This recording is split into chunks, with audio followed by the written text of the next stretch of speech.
I needed the Aural tuning side Yeah. to kind of just keep things in check. Somebody said it's a better tuning. It just sounds more. Sounds better. So when I first started measuring intervals, I discovered that if you measure these intervals that a ETD produces, there's some errors that you can actually hear. But nobody cares, right? They only care about, if they care about anything, which is 10% of your customers, it's unisons. That's it. So why would we want to tune Aural? Why? For me now, the answer is clear why you want to tune Aural. Because it's more fun. That's it. That's the only reason why. So when we're tuning, what are some of the priorities that we have to think about? Interval sizes, stretch, unison, stability, temperament, fourths and fifths, octaves, progressive intervals. The key to being efficient in your tunings is knowing what's important and what's not. And don't waste time on things that are not important. And in my experience, and anybody else here who's tuned for a while and been called back to fix tunings, you know what the problem is. Unisons. That's it.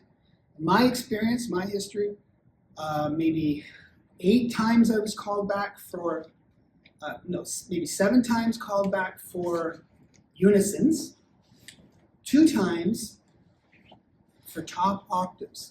It didn't sound like a unison. And 1 time somebody said my fourths were too wide. So unisons. So if you want to be efficient, focus on those things. You know, focus on what's important. Well, what is it? What's a clean unison? How do we define that? Because what we're going to talk about here is how to give a student feedback that is not an opinion. Because opinion is how we've been doing it. You know, even the freaking ETD, when you measure it, it's like the needle's going all over the place. It's like, where is this supposed to be? You know, it's like half a cent variation throughout the sustain. So we can't have these opinions. Our students need concrete, definitive evaluation. So we need to give them a definition of what a clean unison is. Any ideas? Void of beats? Yeah, no beating partials. That's a very good place to start, because when students send me unisons, that's what's bad about them. The partials are beating. And then when you filter them and they hear them, and then they listen to the unison again, they go, yeah, I hear that now. So this is what we do at the school. We do this loop, okay? So the first thing, you make a judgment. So you make a judgment by ear. So you're tuning a unison. You say, okay, unison's good, let's move on. Most people stop. They don't keep going there.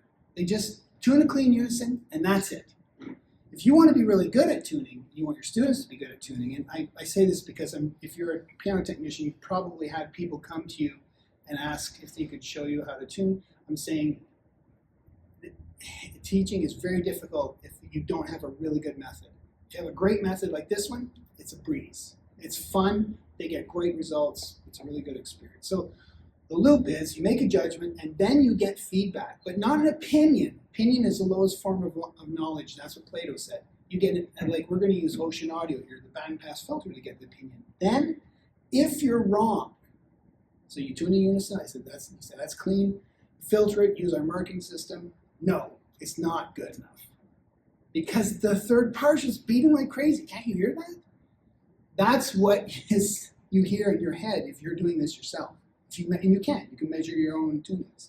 You hear, can't you hear that? And then you go and you listen to it. There it is. Freaking beat third partial. And then you keep doing that. And then eventually, you make a judgment by ear, you use a technology or another tuning method, you get the feedback, and it says you're right. Oh, I'm right. That's great. And then you keep doing that a few more times, and after a while, you keep getting the feedback, and it keeps telling you that you're right, then you don't have to get the feedback anymore. And you can just tune by ear. Okay, so let's tune a unison. Now here's the thing about tuning unisons.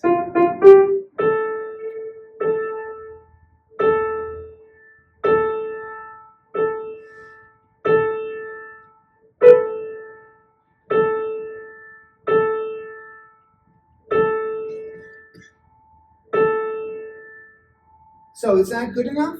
No. Yeah, but what is it? Is it almost good enough? Is it almost? This is all opinion, right? You got to get away from that. So You said it's not good enough. Say it's all. I tell you the truth, I don't know. Constantly in my lessons, I will make comments to students, and we'll talk about this later, and I'm wrong. And I know I'm wrong because I don't trust my opinion. We have a lot of ideas in our school, and one of them is don't trust your ear. We'll see why in a second. Not in a second, probably in 15 to 20 minutes.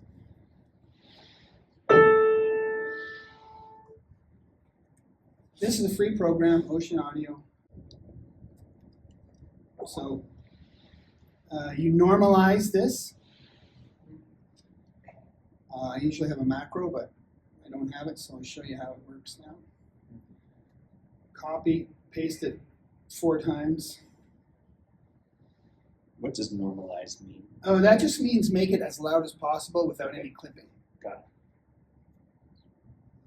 it. Okay, then we go effects, bandpass filter, bandpass filter, 200 decibels per decade. I'm gonna leave a form here. If you put your email address, I'll send you this video.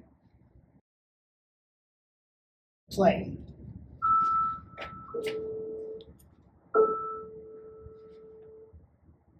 The first partial is at 440.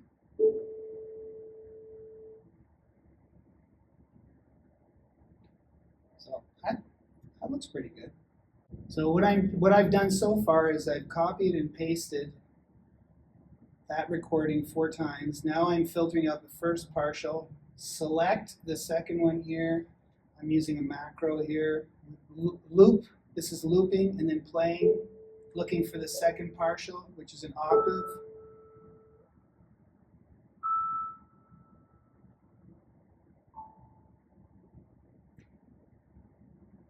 And the third one, which is the fifth.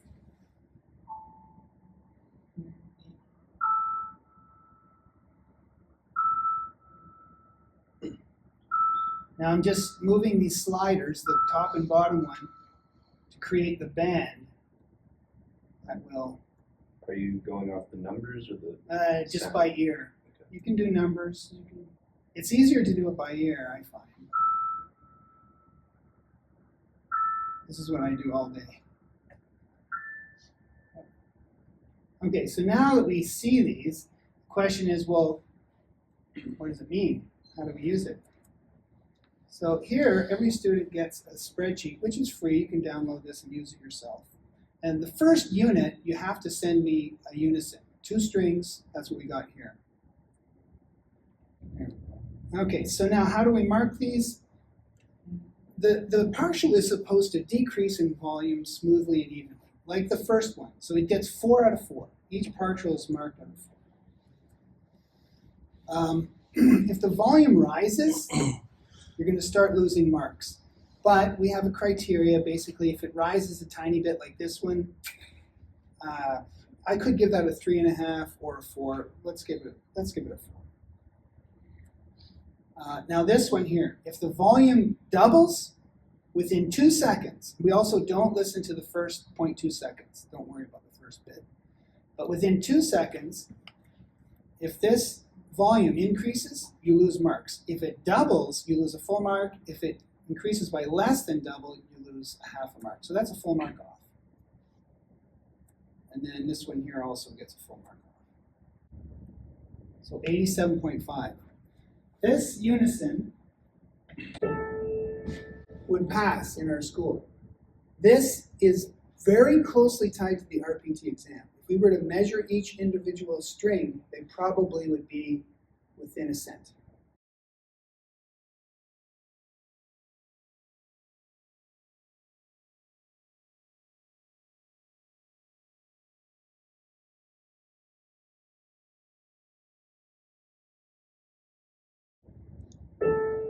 We want our students to get 90% because you're not going to get those really good, jobs if you can't do that.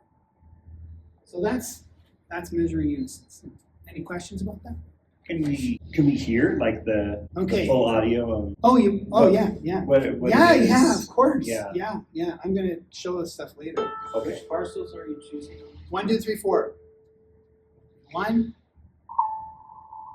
2,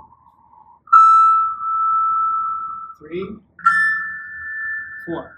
So what happens here with the unison is that when the partial disappears, it changes the tone.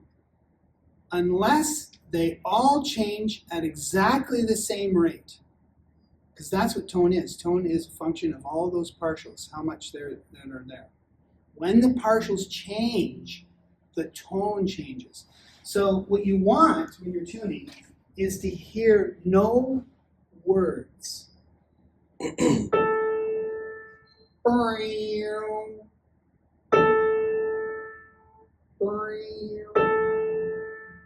don't want to hear any words at all. And that word is coming because the partial is disappeared. So the arrogant piano technician is a concept that we teach. Basically, it goes like this. You tune unisons. You've learned how to tune them. You can tune them well. You're getting high marks. Not opinions, high marks based on this system. You come to a piano, all of a sudden you can't tune a unison. The immediate feeling, human natural feeling that I've had, I suck. I'm no good. This is the piano gaslighting, trying to make you feel that you're not good. So an arrogant person, when they're attacked like that, or somebody tries to make them feel bad, it's not me, it's you. So the arrogant piano technician, when they're tuning unisons, immediately says, are there false beats here? What's the hammer mating like? What about inharmonicity mismatch?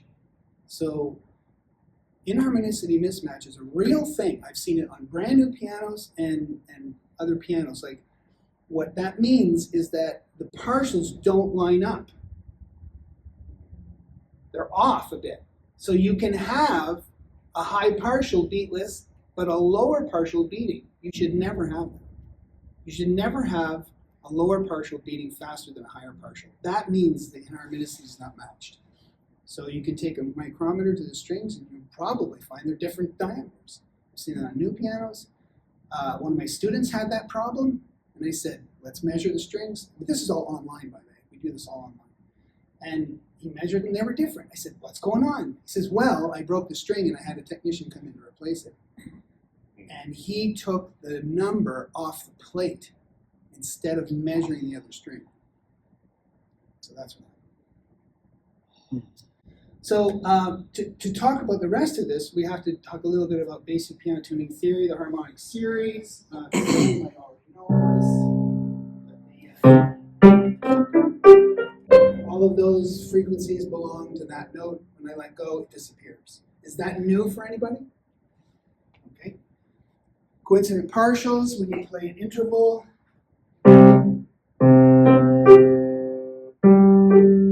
have partials that match up. Are we okay with that? All right. Check notes. 2 octaves in a major third below the coincident partial. Is that new for anybody? 2 octaves in a major third below the coincident partial. So it doesn't matter what interval it is. A fourth. The first coincident partial is there. The second coincident partial is there. So if you want to test the second coincident partial, the fourth, you go 2 octaves in the major third. That's the check note. And you'll hear the beating up there.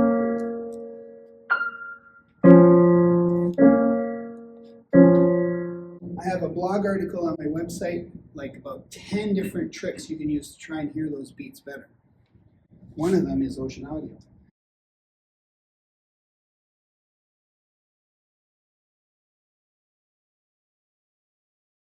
The audience with you when you're watching the show might have X-ray vision. So for them, the effect is more like them being able to see through the curtain to what's behind. As you practice more and more and develop your ear, you too can develop X-ray hearing. Pure and wide intervals. So we show them like this in the school. That's a wide interval. That's a narrow interval. Pure interval means the coincident partial is not beating. All right, so let's test the octave A3, A4.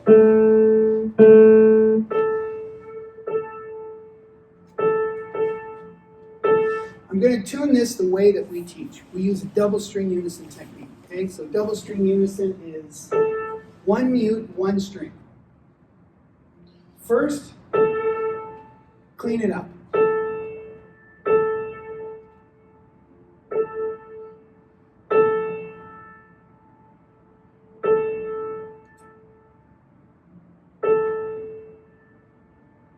Then judge it. Okay, this is A4, so we would use an ETD to judge it. Then remove the mute when it's okay. If it's not okay, you can step the double string up or down.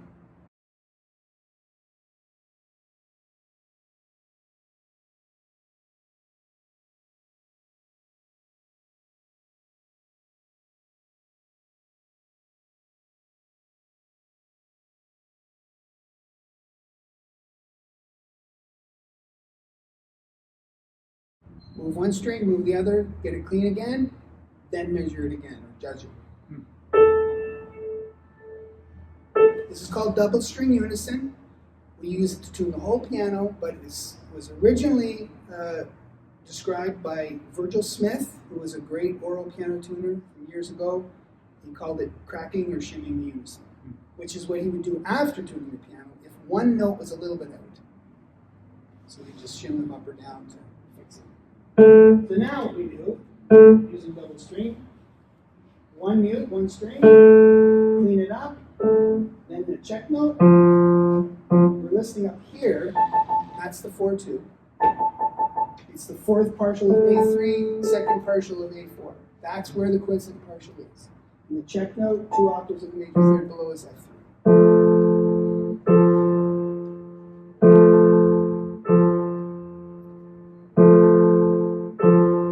This is, we're going to talk about auditory illusion later, and this is kind of giving me all kinds of weird feelings listening to that, because we can't trust our ears. We're going to measure it. Oh, cool. But we have to be aware of beat, speed difference, sensitivity. What that means is, when you hear 2 beat rates and they sound the same to you, they are only the same within 5%. So at 10 beats per second and 10.5 beats per second, they will sound the same to your ear. We've done studies on this. It doesn't matter whether you're a 35-year veteran aural piano tuner, beginning aural piano tuner, musician, or non-musician. When you hear clean beats, you can only hear differences down to 3%. That's with clean beats. So for our school, we use 5 beats with the piano itself. So this is giving me kind of like a weird feeling. I would just leave it and move on, because the method we teach has a lot of ways of finding problems later on. But let's go ahead and find out what happened with this. So any beat rates that are less than 5% are considered equal. In other words, we'll consider it as a pure unit. So we have a unit here. Unit 3, you have to tune a pure 4-2. That's it. There's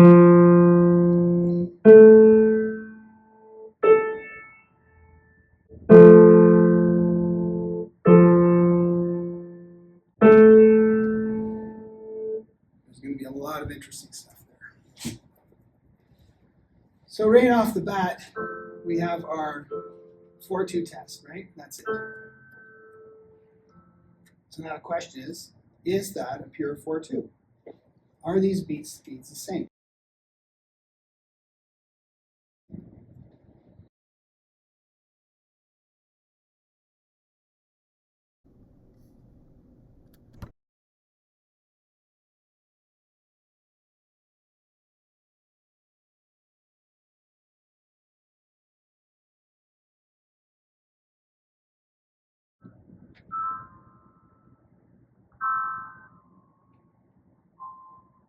This is why we have problems.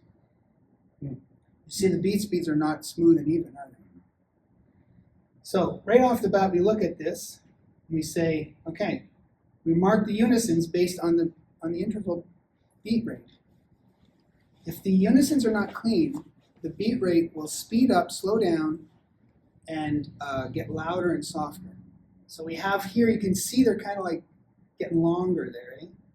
In the trough, they're a little bit longer. Like if we were to measure from here to here, that's like 204 in the top right, 204 milliseconds. But if you go over here, 186. It's changing. So what we do is we take the first 4 clean beats. We do that for a number of reasons. One, because these beat rates speed up and slow down sometimes. Number 2, you hear the attack of every single note. You don't necessarily hear after 1 second, 2 seconds. How many songs have notes that last for 3 seconds? That's a part of the sustain we never hear. Why would we turn to it, right? Third, and probably the most valuable, if it takes me a half a second to make a judgment and someone else 5 seconds, I'm 10 times faster than them. It's a faster way of doing it if you can make that judgment right away. So that's where we listen. So 751.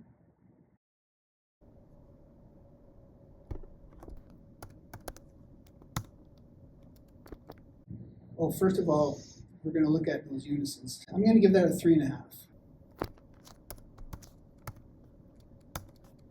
So that is a 3.5. That one was a 4.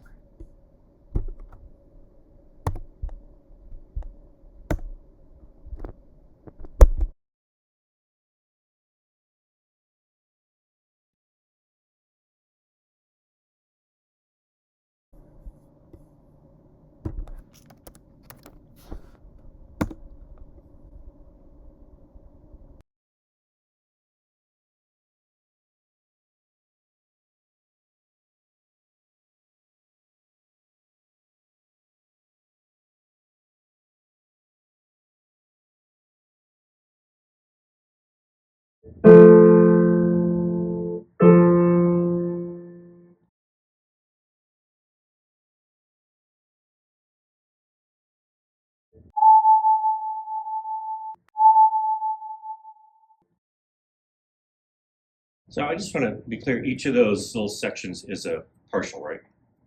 Each one of these is a beat. Like Okay. that's what we're listening for when we play the major third. Do that again. That is inside this. It's the coincidental partial. Yeah, that's the coincident partial of the major third. F3, A3, that's A5, right here. And the 2 that you isolated, those were the major third and the Tenth. and the octave. No, the 10th. Oh, the 10th. Okay. Like that second set. Yeah, this there is the 10th. But you've isolated the coincidental partial. Yeah, that's what we're listening for. That's the judgment we're trying to make. And then the question is, well, are they the same? But now we can see clearly they're not. When we measure them, we're getting minus 7.6%, which means the 10th is slower, and we should be able to hear that it's slower. The actual size of the 4/2 is 7.6% narrow. The goal is for it to be 0. The difference between the actual and the goal is 7.6, but you get 5% for free, because I can expect you to hear 5%. So you're only off by 2.6. You multiply that by 5. The interval mark then would be 86. Unisons are 93. And the final mark is weighted 2-to-1 for unisons. So 91 is not the average between 86 and 93. It's closer to the unison mark. So these unisons kind of brought it up. So now, the circle, we go back here and we try to hear the 10th slower.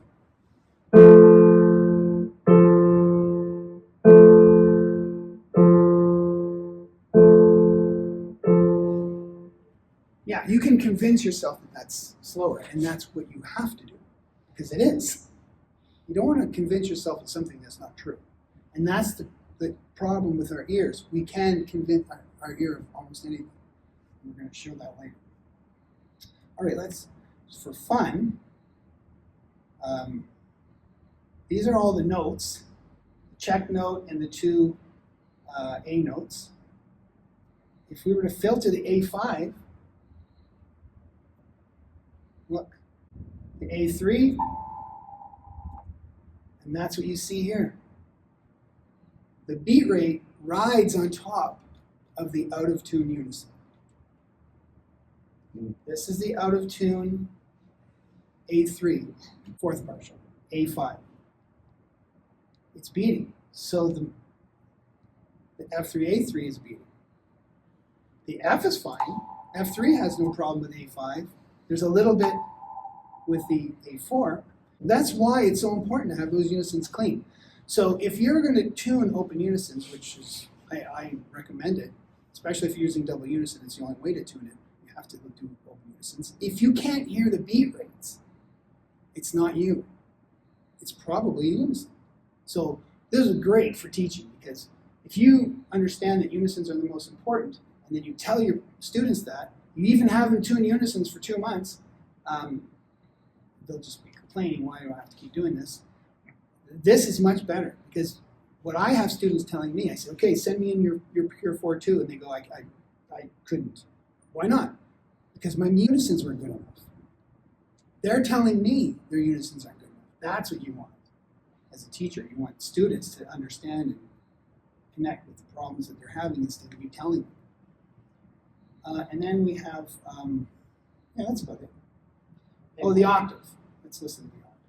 Question? Did somebody say something? Yeah. I was just curious, when do you measure the first 4 beats? Is that what you're measuring? First 4 partials? Okay. Oh, the beats, yeah. Okay, so the one that's longer is slower? Is that how it works? Yeah. Oh. Yeah. So that was condensed? Is that what it was? The 4.2? Can you show us that? Which one? This is the major third. This is the major 10th. Can you see visually which one is condensed or wide? You mean it changes speed? You're talking about the beats changing speed? Yeah, you can look at it. It looks like the middle one slows down. If you play it, yeah, it slows down in the middle. Just a little bit, eh?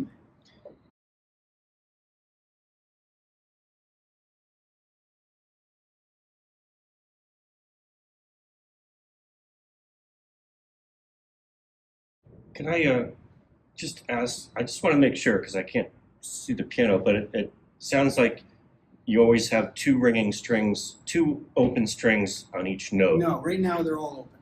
So the procedure for the double string unison is put the mute in, Mm-hmm. clean up the double string unison, then make a judgment. So in this case, if it was a wide 4.2, I'd want to raise the A3 by changing it a little bit.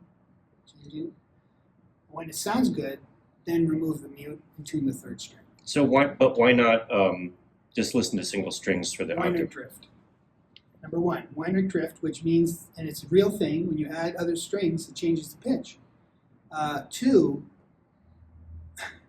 this is a lot harder. You know what I mean? So what I tell students is, in my career, like the first 10 years there was sporadic pain points where, like if somebody didn't want to have me tune their piano again, I'd say, why not? Why won't you have me tune your piano? And they'd be like, oh, and they give me the, and then one guy said, it's your unisons. Your stability, your unisons, not good enough. So little things like that, 10 years. This, double string unison, 10 years in 2 months. Because you can't get away without having bad unisons. So if you have to make an adjustment, like you're doing an interval, but you've got 2 strings that are open on each note, do you go back to one string, make an adjustment, and Never adjust the one unison? string. Never one string. Never one Okay, string. so for example.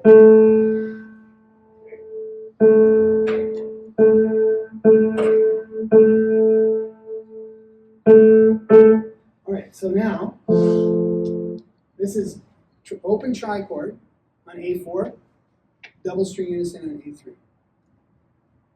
You can have a single string on F3 if you want. We're not tuning it. It's slower on the top.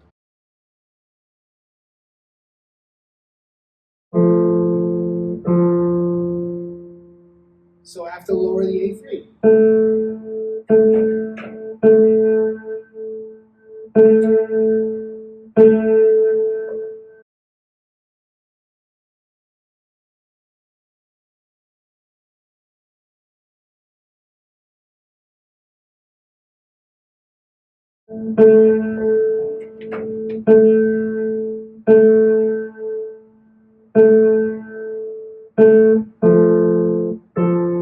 Still slower.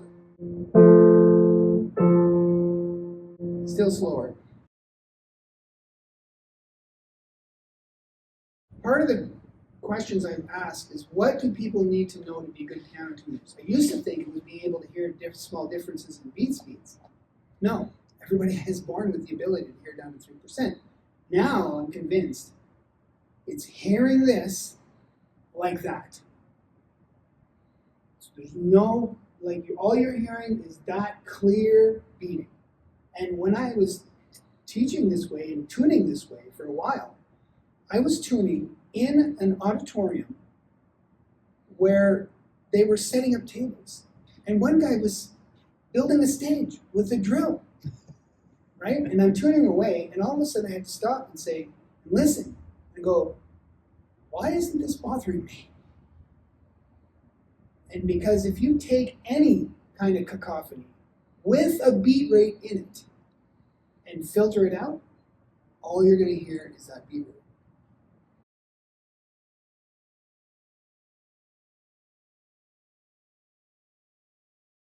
And it increases the stability. Is that kind of the goal? Because you're doing two strings. You're Well, always it doesn't increase the stability, but it does increase your ability to tell if the stability isn't good. And that's in this afternoon's class. Yeah, that's why that means. Okay. So, still not good. And see, I have an idea of how much I want to lower it. That much.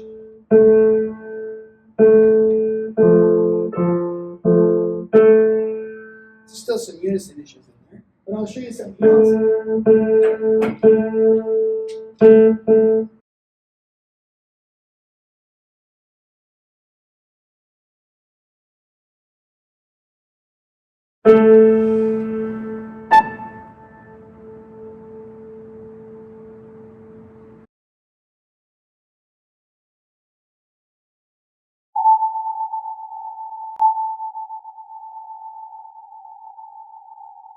That sound right there. This is an out of tune 4/2. Don't listen to the 8/4, it's going twice as fast.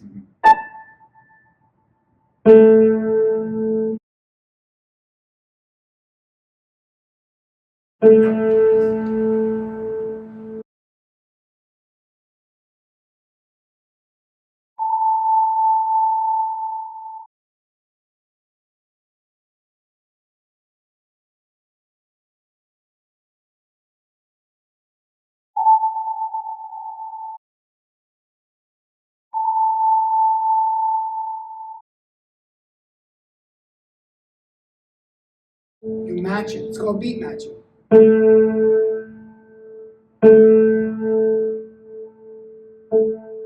The great thing about this is sometimes you get it right on first try. But if not, you're close. But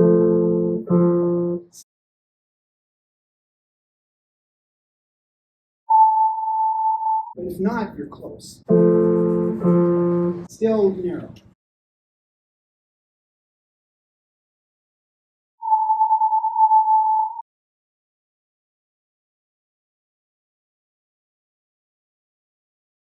Now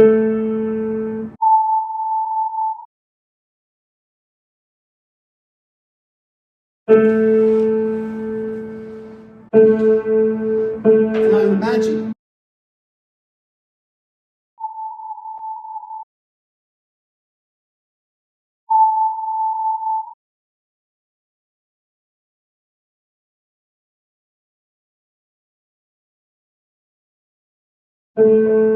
Beat matching.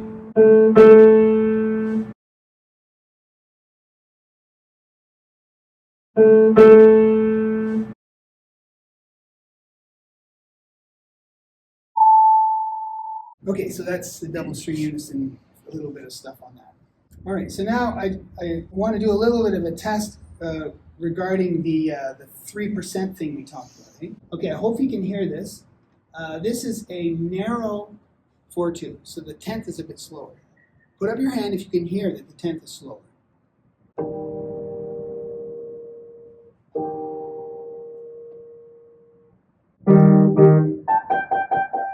listening up there. It's a G3, G4. Listen at G5, way up there.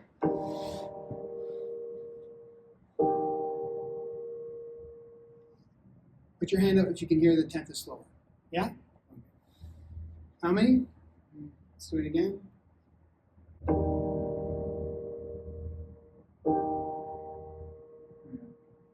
Hands up if you hear it. Yeah.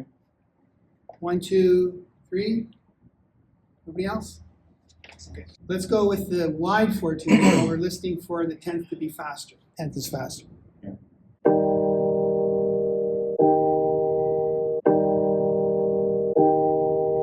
Did anybody hear the second one faster? And that last one? 1. Anybody else? 2? Okay. All right, so now I want to play for you a couple of recordings. You may have heard of these before, Yanni and Laurel. Some people hear Yanni, some people hear Laurel. Laurel, Laurel, Laurel, Laurel. How many people hear Yanni? How many people hear Laurel? So I weird. can't hear Yanni. Listen to this recording of Brainstorm.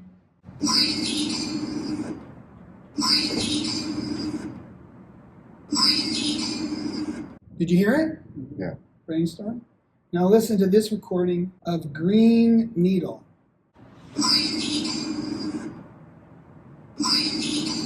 Green Needle. You hear that? They're the exact same recording. One has 2 syllables, the other has 3. That's crazy.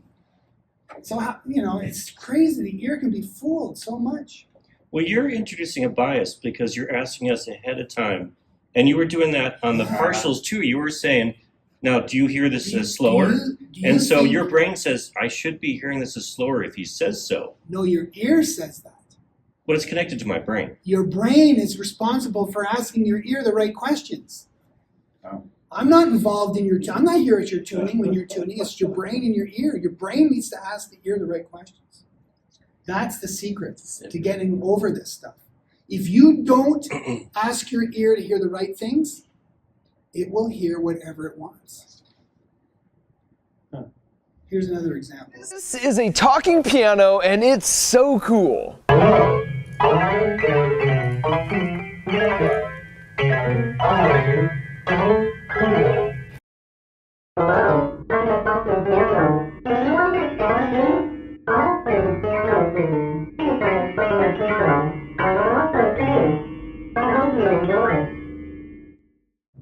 Yeah, so that's the problem right here. And I think you may have figured it out. If he had not put the words up on the screen, Yeah, that's what I I mean, figured. there's a bias that Yes, Yep. you have to be careful of the bias. If you're not aware that it's there, you won't be able to fix it.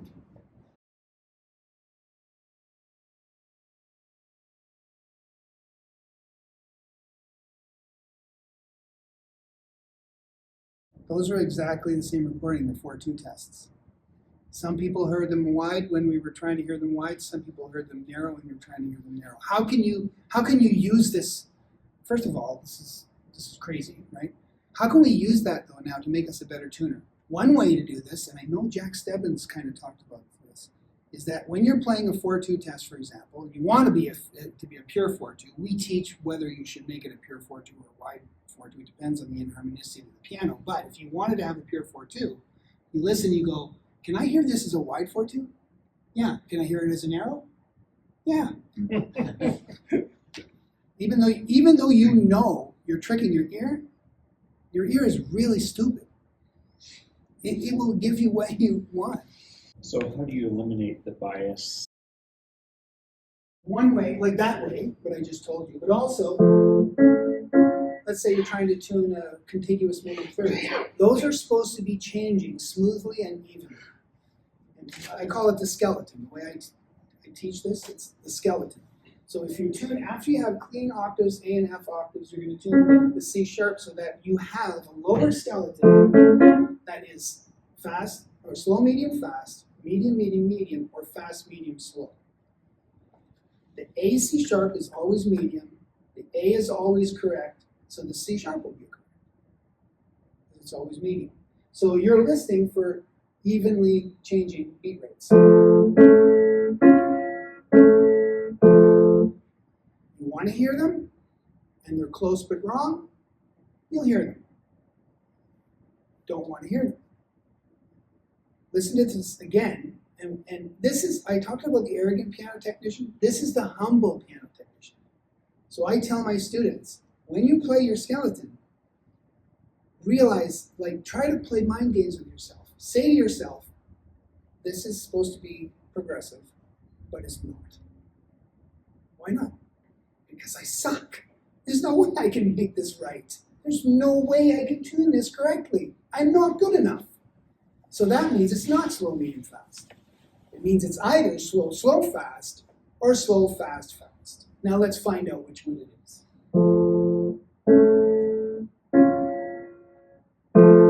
And you don't have to be right. You just have to guess.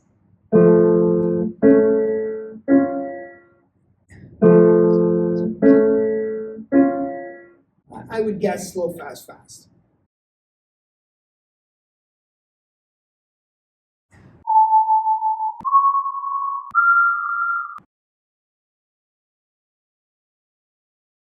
But if you're trying to guess and you're like, is it slow, slow, fast?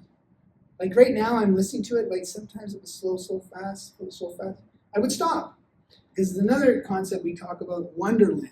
When you're trying to tune on the piano using beat rates like this, and you're like wondering whether it's right or not, move on. Because that's when the ear starts wanting to play tricks with you. You don't want that to happen. It's like Puck from Midsummer Night's Dream, right? That fairy that wants to trick everybody and make people fall in love with goats and whatever it is. Yeah, so to answer your question, hear it wrong. If it's close but wrong, you'll hear it. So if the beat rates are close, your ear hears what your brain tells it to hear. If the beat rates are close but wrong, you try to hear them right, your ear will hear them right, and they will not get fixed. If the beat rates are close but wrong, and you try to hear them wrong, your ear will hear them wrong, and they will get fixed.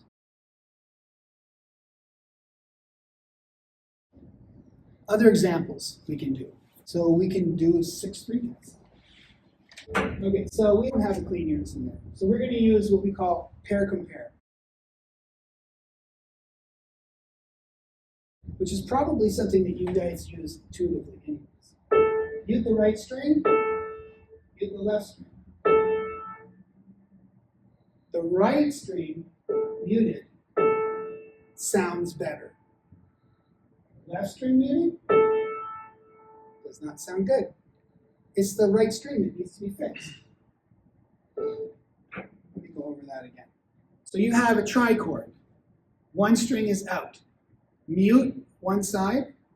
That sounds good. Mute the other. That sounds bad. You know it's this one. This is logic. Okay? If you mute the right, the premise here, the assumption here is that we're good enough that if the unison is out, it's probably just one string. So if the center string is out and you mute left, sounds not good. Right, not good. Probably with the center string, just adjust the center string. But if your unisons you're having trouble with the unisons, you might end up like this, right? Left sounds bad, right sounds bad. You try to change the middle, nothing happens. So in this case here, it was the right string, so we just fix the right.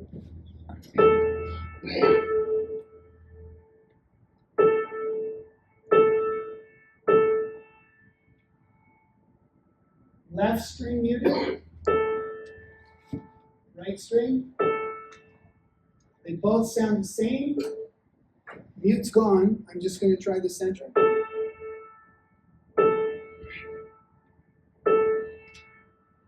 Left, right. Now it's the left string. So the idea here is to move closer to perfection. We're not going to be perfect, but we want to be able to quickly put out fires and move towards a better tune. Okay, so this is not a pure fourth. As we can hear, it doesn't sound like a clean unison. So many pianos, when you tune the octaves, they can sound like clean unisons. Even though mathematically we know that all the partials don't line up, we can get them to be very close. I think this thing can be tuned as a pure octave. We'll see. This is narrow, or sorry, wide. I don't know if you heard that. I can filter if you want.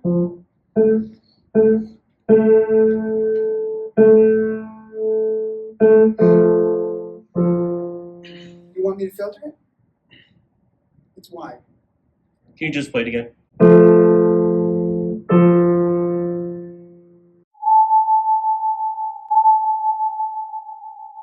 That's way more than 5%.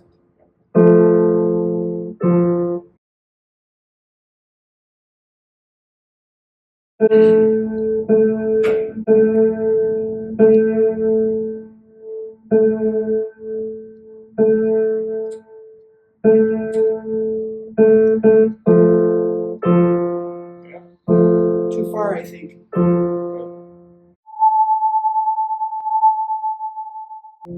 Yeah, I think too far. By a very small amount. By that much, I think. That's about half a cent.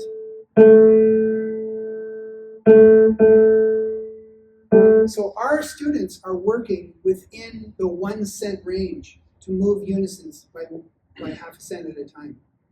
The RPT limit is 1 cent. And we're working in that constantly.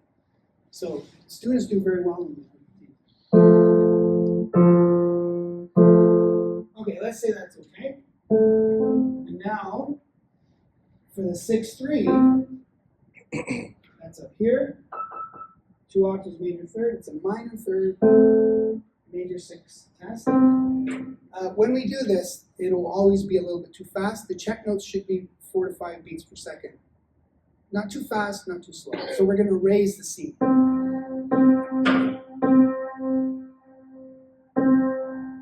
To slow it down.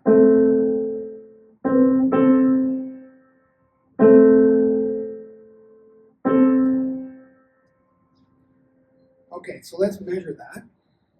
Anybody got an idea whether it's narrow?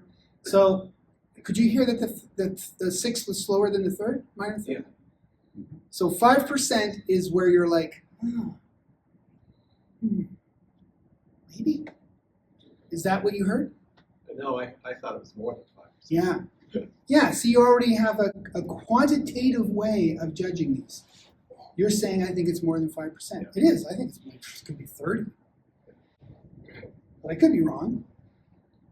Make a judgment, get the feedback, listen to it again. So that's what we're going to do here. So if anybody in here is listening to those beat rates and they're like, I can't hear that. What are these people talking about? I have a video on that. It says how to hear beats better. There's a video there of a curtain, and then I'm talking while the curtain dissolves, and you can see behind the curtain. It's the Blue Man Group. And so what I'm saying is, when you're listening to beat rates,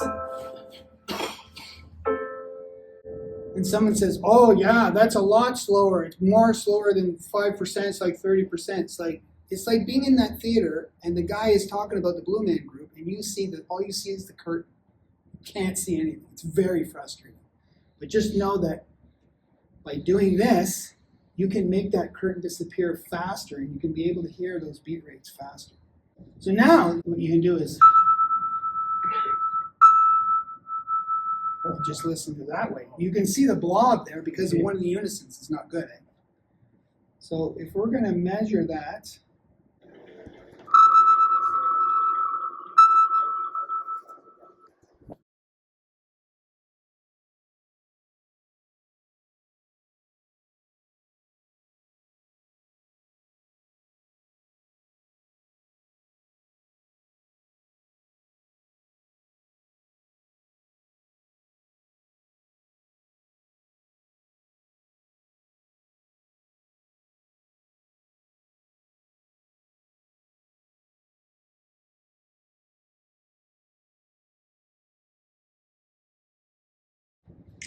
What we're getting here is that objective feedback so that we're not being tricked. No more opinions. 34%.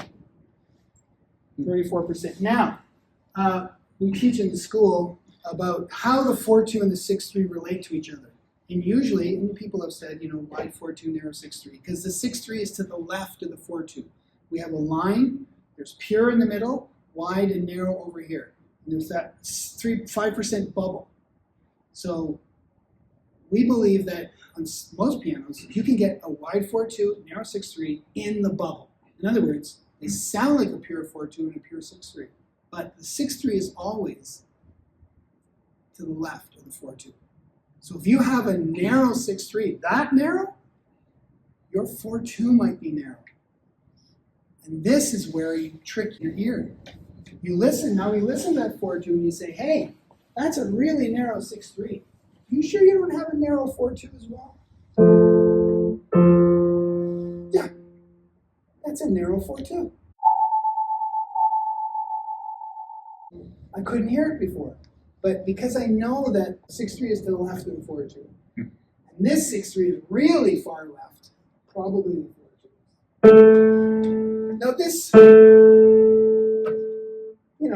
lot of people would say that's okay, but it's not. It might, I don't know if it would pass. So here we're lowering the A3. That much.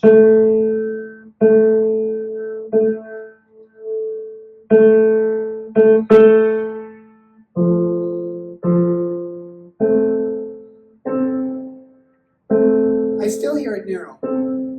Narrow 6-3. Maybe a narrow 4-2.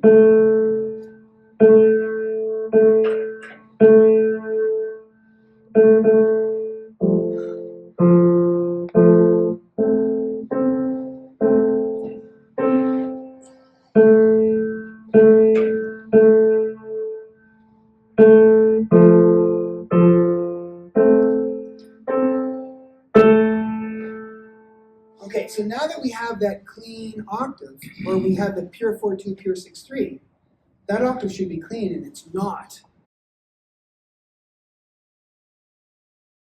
We talk about, in the school, we talk about the pure unison, pure interval test. I don't know if we'll have time for it, but we tune a lot of pure intervals. Not because it's the best stretch, but because you can't have a pure interval if the unisons aren't pure. So this is not as clean as it should be, because the tests are saying it's pure 4-2, pure 6-3. It's not clean. So the first thing you do,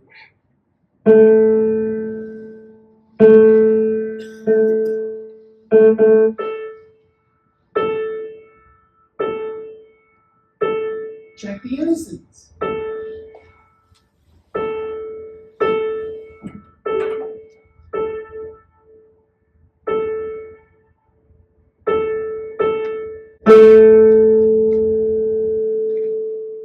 Six threes beat.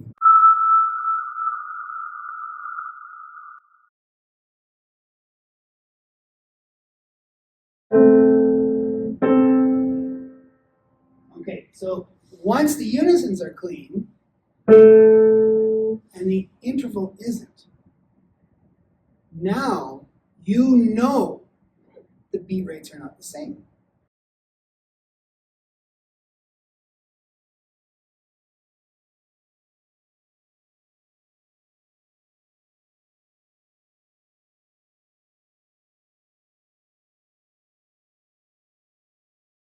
That's where you can trick your ear into hearing what's really there.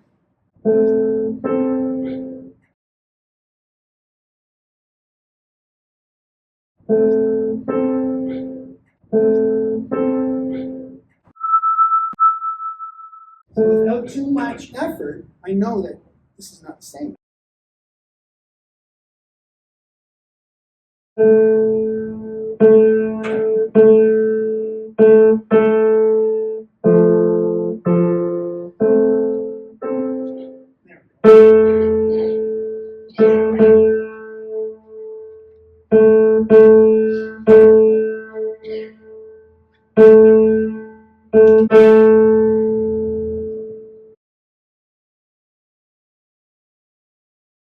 Okay,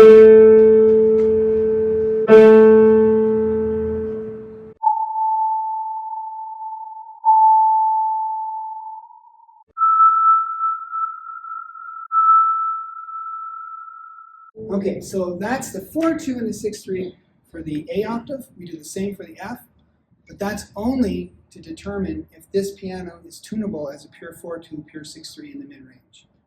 That sets up one of 3 different temperament sequences that we use for small, medium, or large.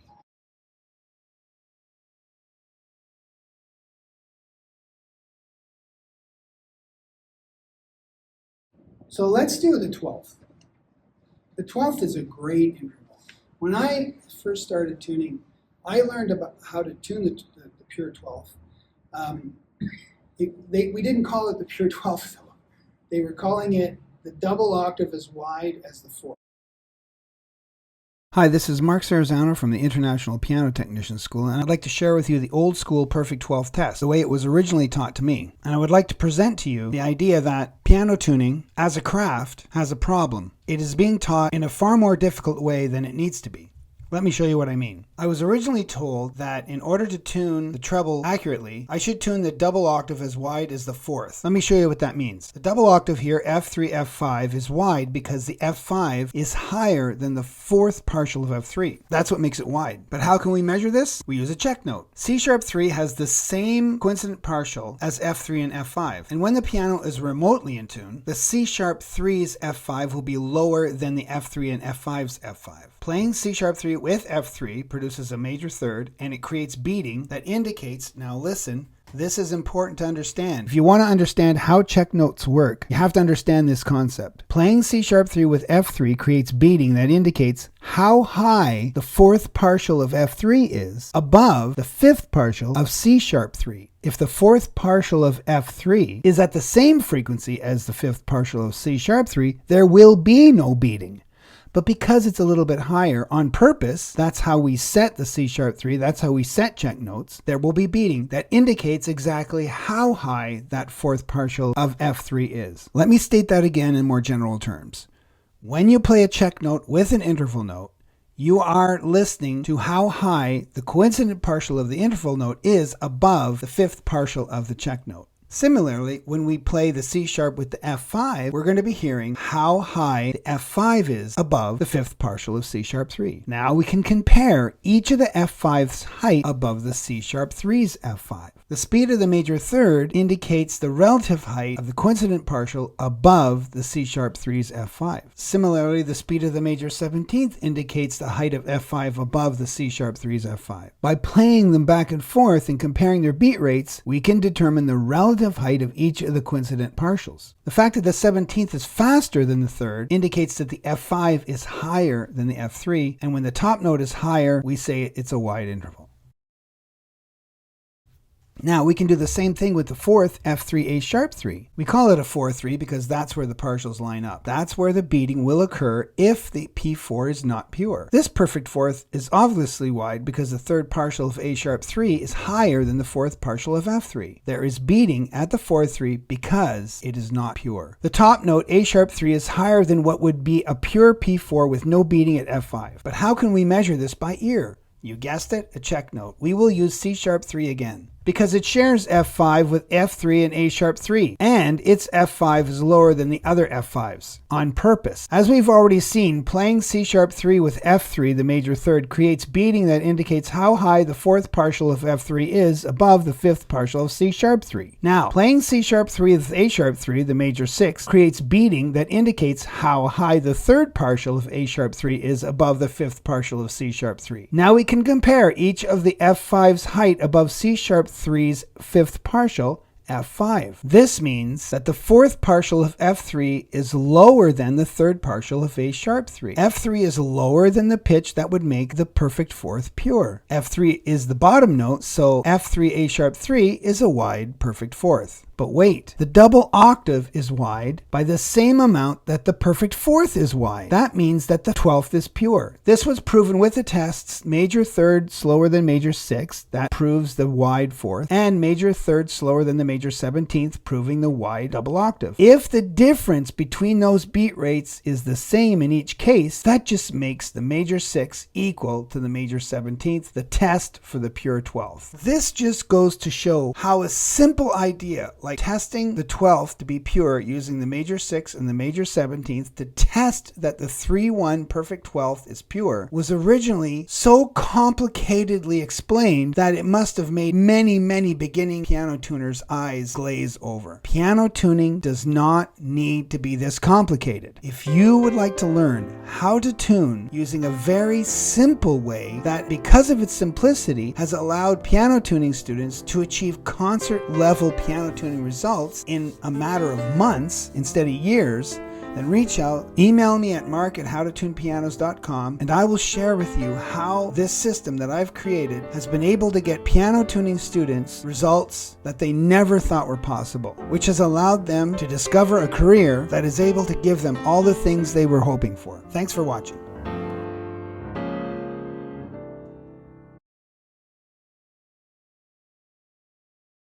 I was able to score very high on the RPT exam. They were even saying that the curve is matching the diameter of the strings. So this is a great way for anybody who wants to improve their stretch of the treble to do a really good job of improving it with very little extra work, just the pure 12th. 12th would be starting at C5, because you have the F3 here.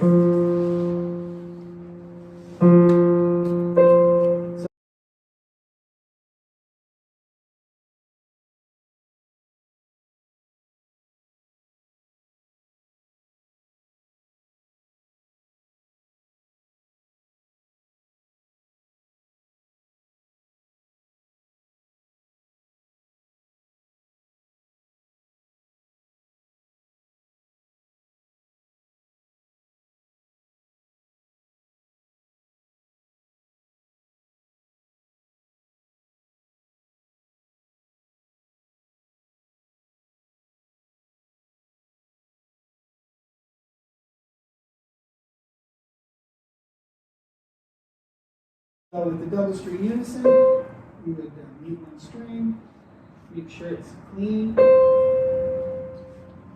play the 12th.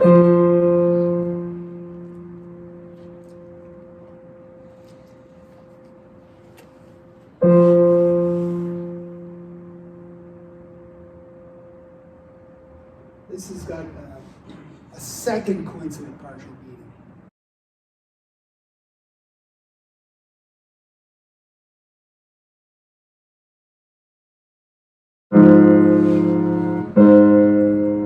So this is listening up here. This is where the coincident partial is.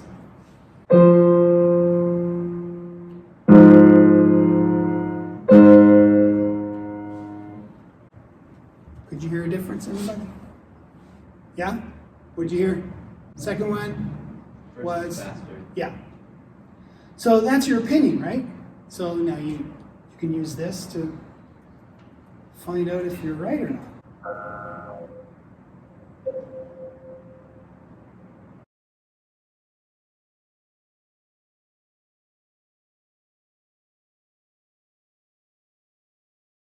So that's the 12th. Sounds pure. And then to measure them.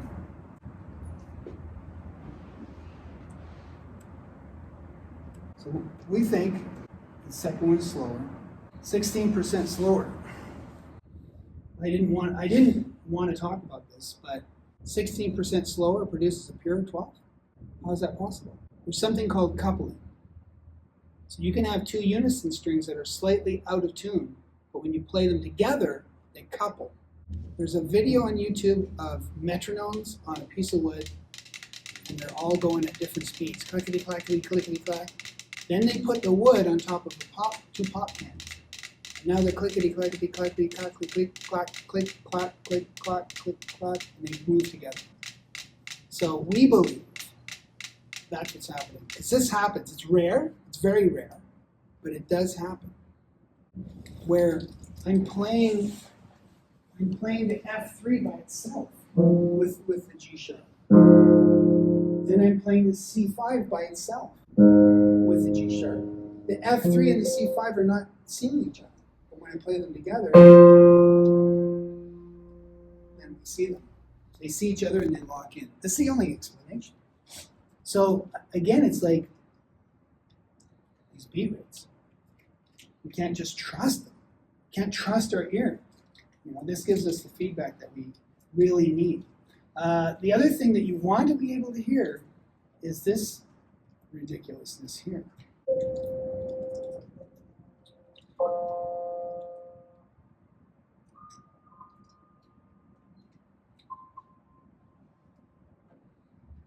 That.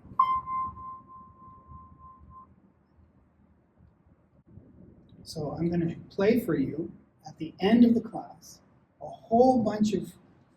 have a whole bunch of recordings where you just listen to this all day long. 2 minutes. They're 2 minutes long.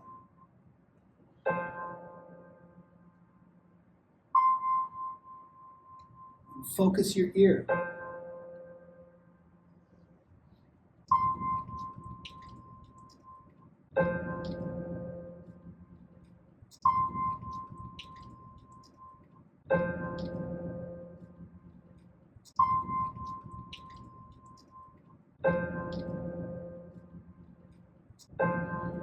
It's in there. So usually this happens in the bass where we have this. And usually it's a lot faster.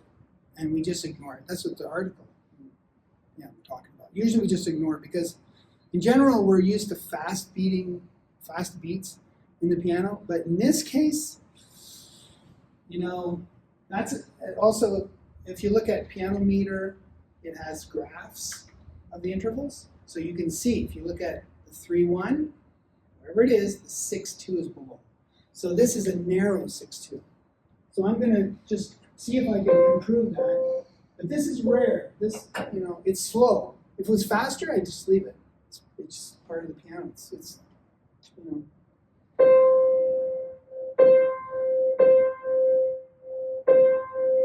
So now I'm listening up here and trying to make that beat half the beat of the 3-1.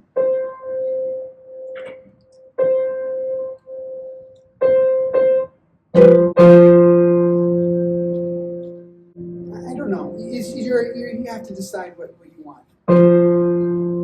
Me, I just leave it. I'd say this piano is, and this method allows us to get right inside the piano and really see what kind of problems there are with any particular piano in terms of the inharmonicity and how it's designed. So that's the 12th. I would leave it. I would leave it.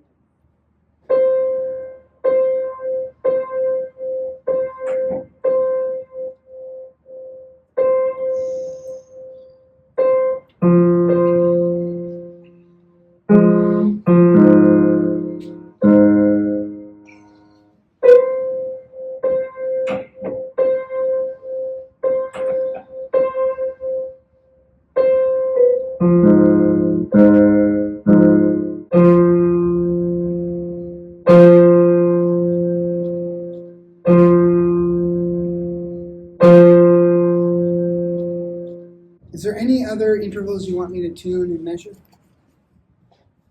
Any other intervals you're interested in, like contiguous major thirds? You want to try that? Sure. Yeah. Okay. Yeah.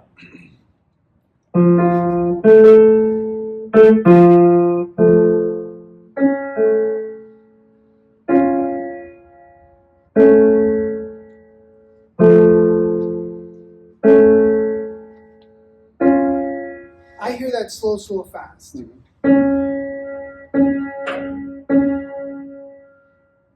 This is the skeleton. Start with your clean octaves A and F, and then go after C sharp. Now it's slow, fast, slow.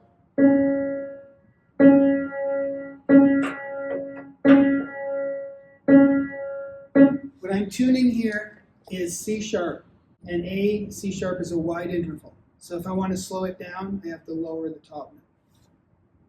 Okay?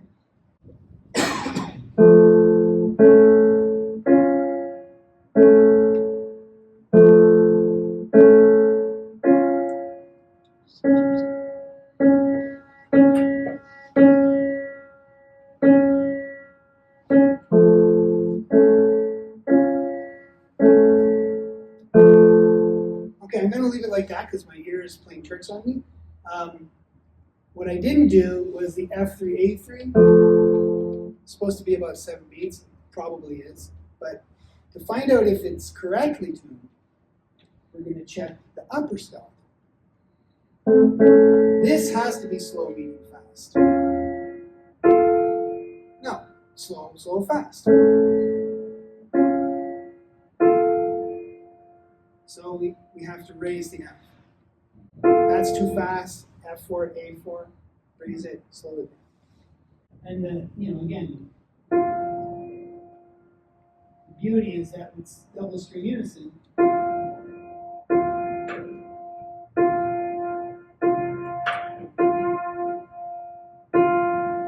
You're kind of never lost, because you can move it a tiny bit and the other string. This is slow, fast, fast now. Really fast. And I did think I moved it that much. So now you have to be very careful.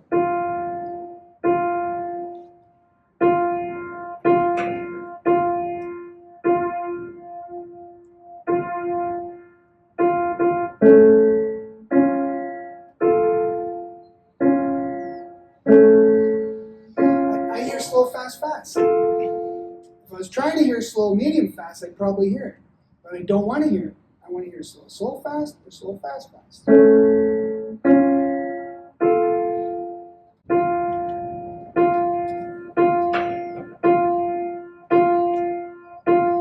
That's how much I'm lowering it.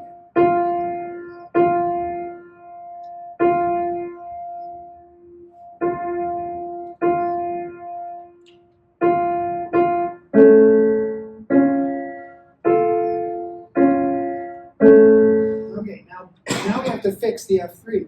The reason why the F4 was a problem because we tuned it from the F3, which was wrong.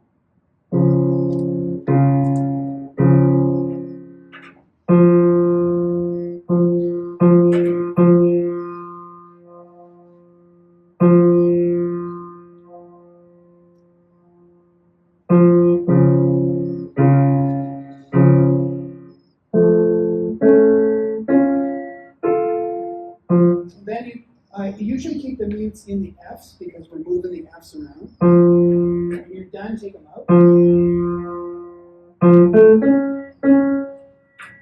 Out of the C sharp too.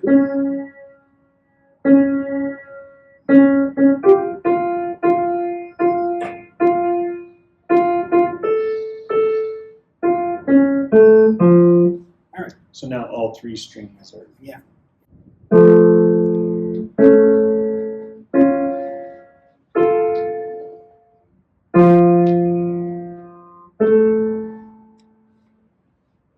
So the prerequisite for the skeleton to be marked is that the F and the A octaves are clean.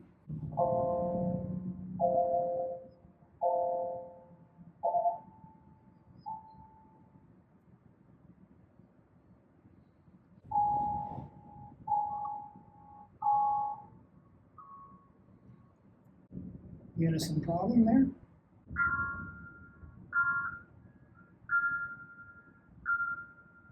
It's probably the C sharp, because it belongs to both of those.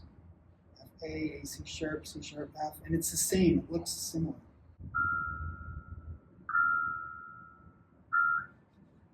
So now, just by filtering them,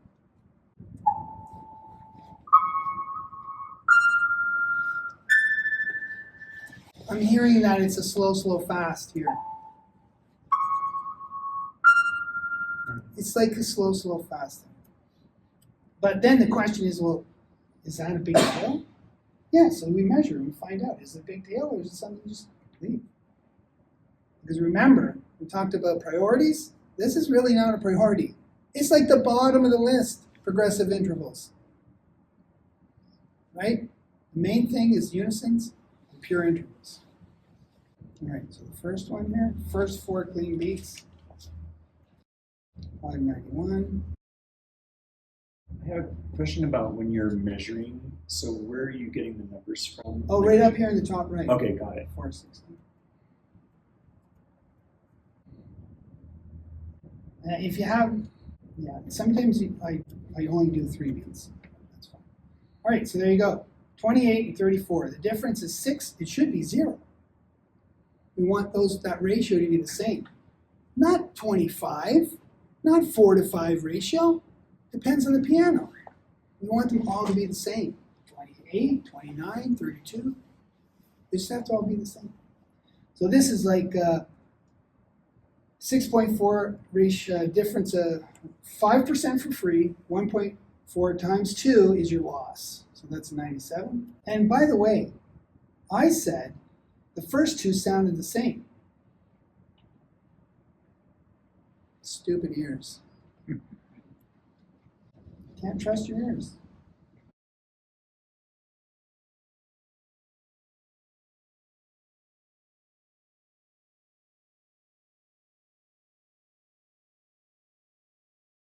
Upper skeleton, 34 and 21. So the top 2 are a lot closer. Still not bad. So a difference of 13, 5 for free, 16% loss, 83. So the interval got 90%. Yeah, 80% is a pass.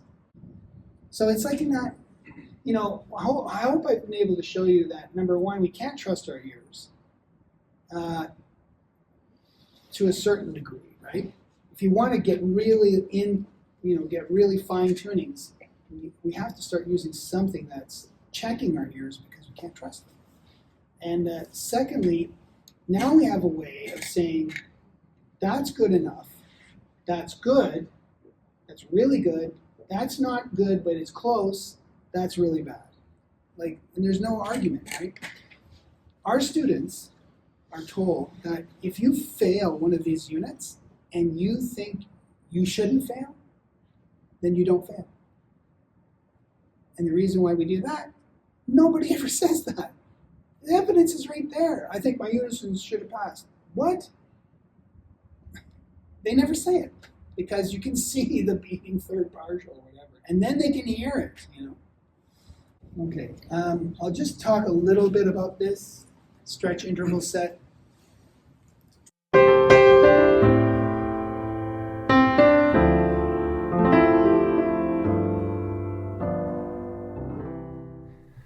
This is a crash course in how to create the stretch interval set for F6. There's 3 different methods. The first method is the 3-note method. You grab 4 of the top note, go up a perfect 4th from the bottom note and take 2 of those, go up a minor 3rd and take 1 of those. In this case, we only have 3 notes, F, B flat, and C sharp. The second method is the minor chord method. You go down 3 octaves from the top note, and then use that bottom note as the 5th of a minor chord. In this case, it would be B flat minor. Then take 2 of those blue notes and 1 more green note. The third method is the reverse harmonic series method. Create a harmonic series down from the top note, but skip the 7th partial. Here's the harmonic series without the 7th partial in it and the intervals between each note. So you go down an octave, then you go down a 5th, then a 4th, then a major 3rd, then a minor 3rd, then skip the 7th and go to the perfect 4th, and you end up with the same notes. You don't need to memorize all these 3 different ways of creating this stretch interval set. Just use the one that makes the most sense to you. So what's so special about the stretch interval set?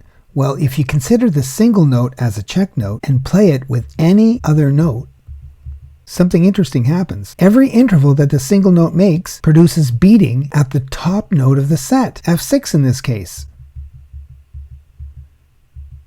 Some common tests found within the stretch interval set: the major 3rd, major 10th test for the 4-2. This is F4, F5, with the 4-2 being F6. The minor 3rd, major 6, 6-3 test, A sharp 3, A sharp 4, has the 6-3 at F6. The major 6, major 17th, perfect 12th test, A sharp 4, F6, has a coincident partial at F6.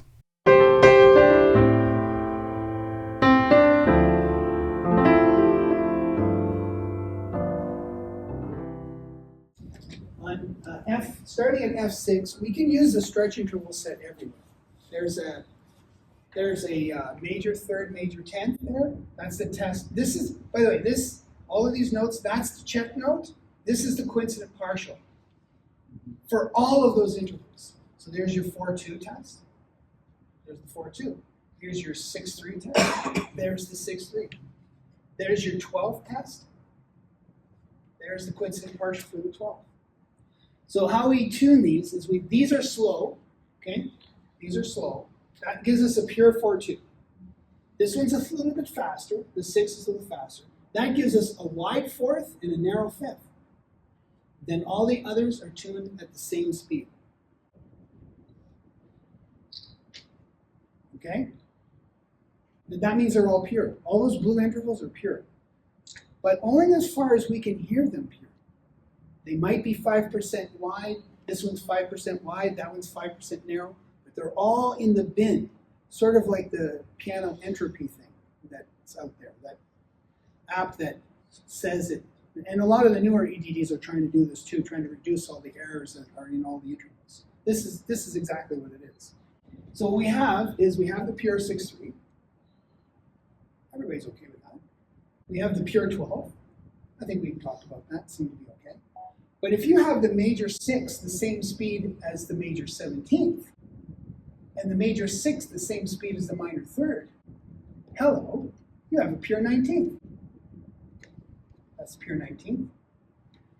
And then I started doing this because, I won't get into it, it's complicated, but it works out because ETDs are saying it works out, and you can do this too. You can take the minor 6 and the major 6 and get a pure 11th, an octave and a 4th. And then, if you look at the graphs that ETDs produce, like piano meter, and you look at the 4-3, that's the 4th, it's wide. But if you look at the 8-6, it's pure. That's a pure 4th. That's what we have going on here. Minor 3rd, minor 6th, 4th, 2nd coincident partial. See this one here, major 3rd, major 6th, 1st coincident partial. That's wide. It's a slow major 3rd, fast major 6th. But here, fast minor 3rd, fast minor 6th, 2nd coincident partial, pure.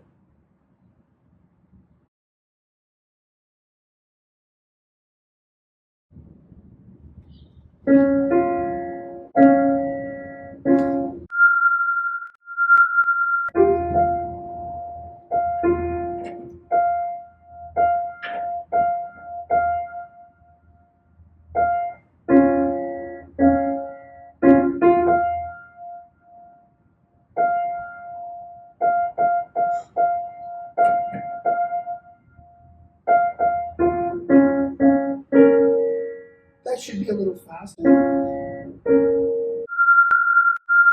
Yeah, it is. Those should be the same. That's the major 6, minor 3rd. And now, and then the minor 6.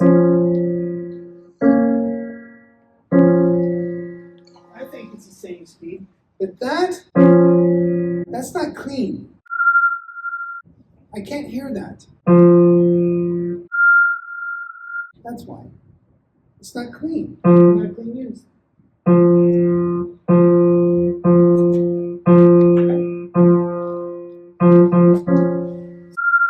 So now that all of those we haven't played the F6 yet. So what I tell students, when you tune the F6 like this, what we want to do first is make sure all of these intervals haven't drifted. They're still pure 4-2, pure 6-3, pure 11, pure 4th at the 2nd coincident partial. It's like you're bringing your girlfriend home to meet the family, right? You don't want your inappropriate uncle making bad jokes when you bring your girlfriend home to meet the family for the first time. So make sure all those lower intervals fit. And then,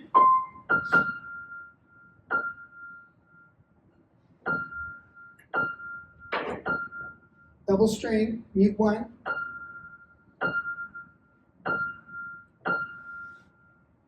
And now you can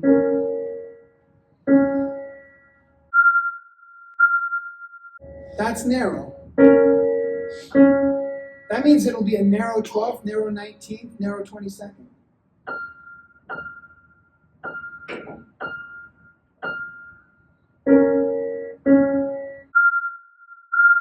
That's fast now. That's faster. It'll be a wide 12th, wide 19th, wide 22nd.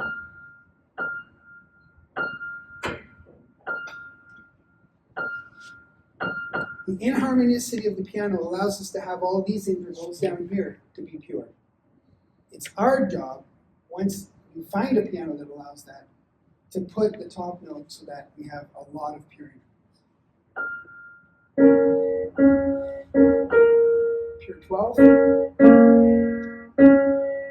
That's fast.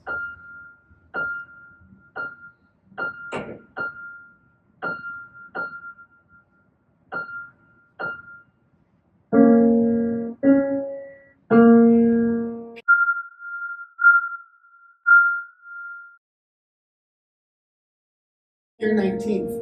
What is a 19th but a unison with a stronger 6th partial? That's all this is. It's just a unison. And then you have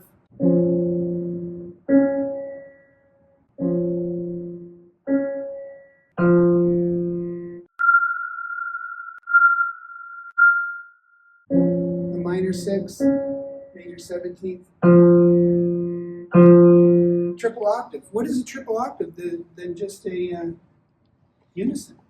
The strong 8th partial.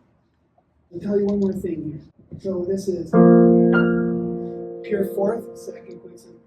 We have a pure 4th, minor 3rd, minor 6th. Those are the same speed, right? If you take two frequencies that are the same frequency, there's no beats, right? It's clean unison. If you take two beat rates that are the same, the beat together is not beating. So if that 4th wasn't clean, when I play those two intervals together, making a minor chord, you would hear up here,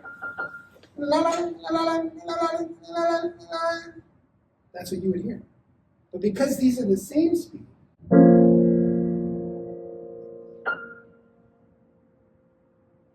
that's what you hear.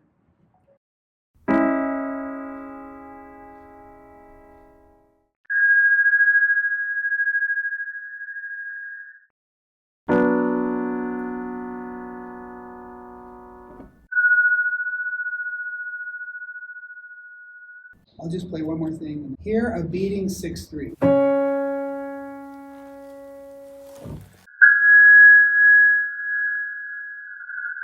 And try to hear that.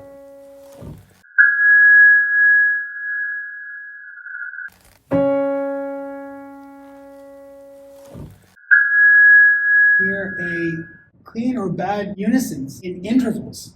That's another good one. Listen to these unfiltered intervals. Say if you think the unisons are clean or not, and then you will hear the intervals filtered. Clean unisons. Clean. Bad unisons. You hear the beating is not clean. Bad unisons. You hear the beating is like Clean unisons.